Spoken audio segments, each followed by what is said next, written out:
Pemirsa, stabilitas politik dalam negeri yang terjaga pasca pemilu lalu dipercaya menjadi modal untuk menarik investor masuk dan menanamkan uangnya di Indonesia. Investasi juga diperkirakan tetap tumbuh positif karena pemerintah mendorong ekspor yang berbasis manufaktur.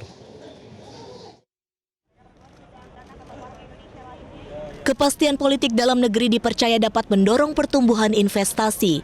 Pasca pemilihan umum, penanaman modal asing dan domestik dipercaya akan tumbuh jauh lebih tinggi jika dibandingkan dengan kuartal sebelumnya. Direktur Eksekutif Carta Politika Yunarto Wijaya mengatakan, sebagai presiden yang terpilih kembali, Presiden Joko Widodo harus memiliki kontrol yang lebih kuat terhadap kebijakan yang disusun oleh jajaran menterinya.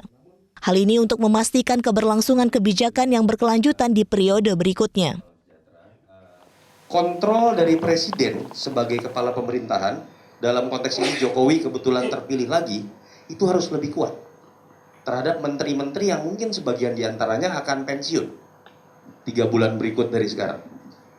Dia hanya boleh, kasarnya dia menjadi pengontrol benar-benar terhadap kebijakan-kebijakan, dan dia berhak menganulir kebijakan yang dianggap bisa tidak sustain untuk periode kedua.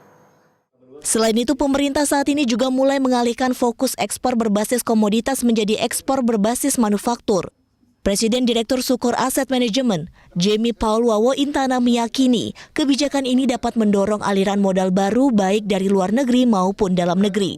Lihat bahwa pemerintah sekarang sangat fokus dengan merubah mindset bahwa Indonesia adalah negara komoditi kepada negara manufacturing. Terbukti sebenarnya kalau teman-teman mungkin lihat bahwa ekspor dari manufacturing masih kecil, tapi cukup signifikan ya. Kalau kita bicara kayak ekspor mobil, ekspor motor itu naiknya ratusan persen within 2 or 3 years. Jadi kita ngelihatnya di situ memang second half nggak akan cepat berubah, tapi kita expect dari investment ya, terutama dari FDI maupun dalam negeri.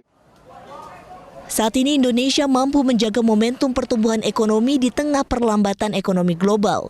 Selain itu, kebijakan Bank Indonesia yang menurunkan suku bunga acuannya dipercaya akan menarik lebih banyak investasi masuk ke Indonesia. Dari Jakarta, Tim Liputan, Metro TV.